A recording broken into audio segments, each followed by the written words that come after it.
Bapak-bapak, dari video yang kita buat sebelumnya kan sebenarnya banyak banget topik yang kita bahas tapi tidak terekam. Nah, ternyata ada beberapa teman Eva yang jadinya penasaran sama topik bahasan kita itu ada apa aja sih. Tapi yang pengen di-highlight sekarang itu salah satu topiknya, kenapa sebelum berdoa kita dianjurkan membaca ayat-ayat Al-Quran tertentu terlebih dahulu.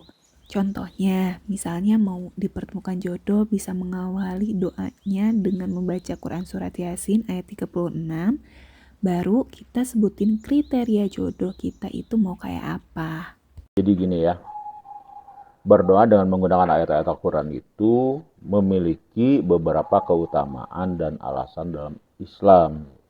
Al-Quran ini adalah pedoman hidup dan sumber petunjuk bagi umat Islam. Doa yang terdapat dalam Al-Quran adalah doa-doa yang diajarkan oleh Allah Subhanahu wa Ta'ala dan para nabinya. Nah, sehingga di sana memiliki keberkahan dan kekuatan tersendiri gitu.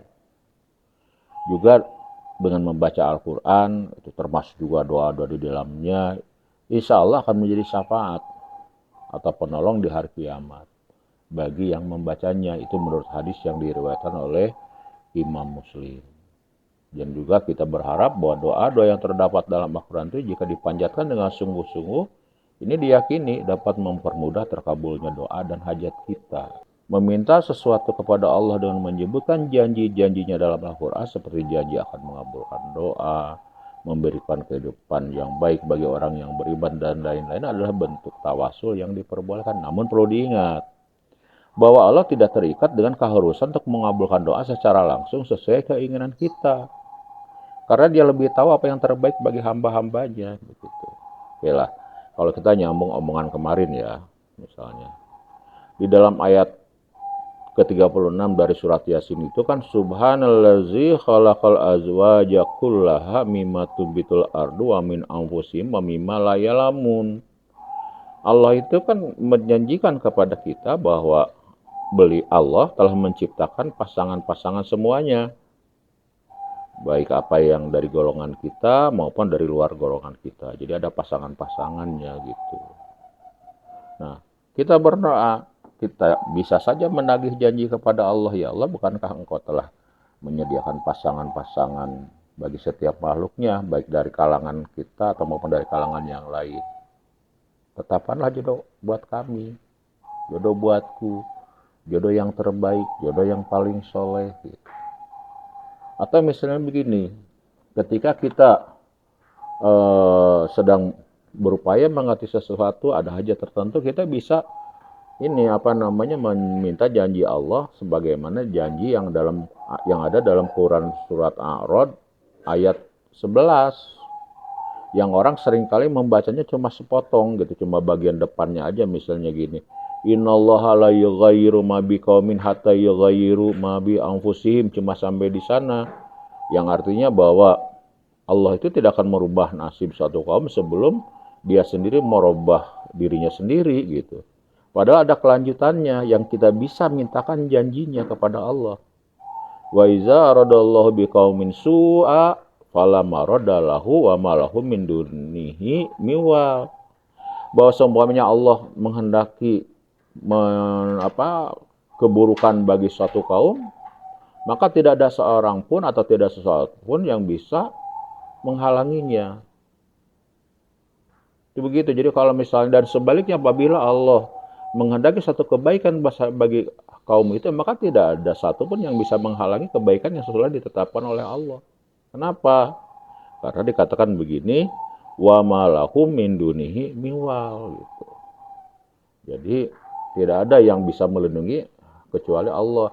Nah, kita ketika kita berusaha sesuatu, misalnya berusaha sesuatu dalam hal apapun gitu, kita bisa minta tagih janji kepada ya Allah, bukannya engkau misalnya sudah menjanjikan kepada aku bahwa kalau aku merubah diriku maka engkau akan merubah nasibku, dan apabila engkau telah menentukan suatu kebaikan bagi diriku maka tidak sesuatu yang menghalanginya.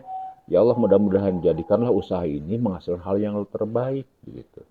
Nah, ini kita bisa berdoa dengan demikian. Namun perlu diingat ya, bahwa Allah tidak terikat dengan keharusan mengabulkan doa secara langsung sesuai dengan keinginan kita gitu.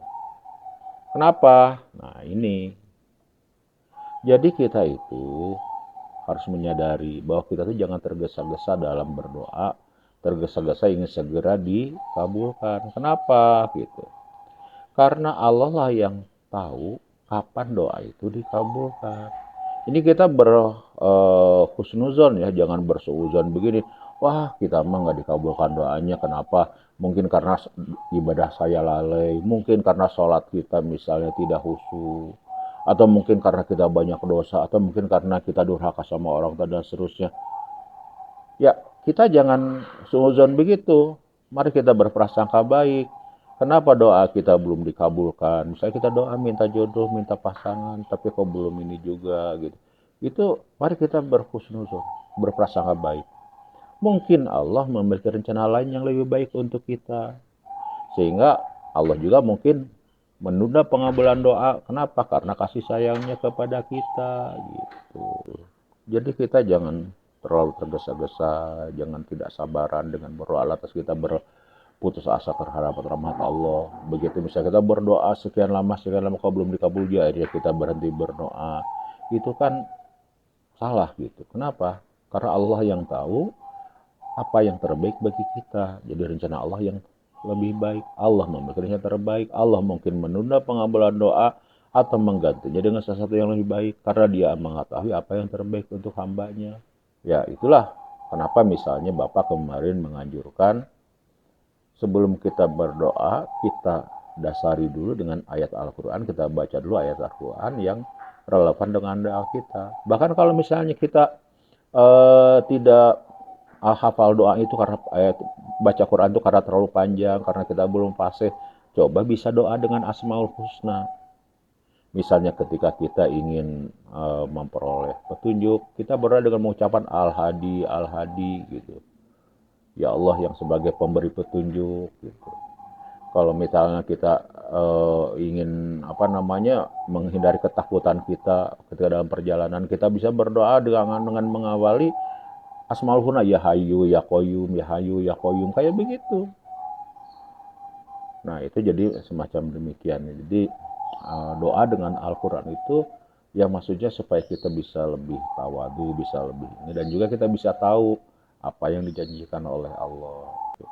Sebetulnya doa itu mau kapanpun kita panjatkan tidak jadi masalah.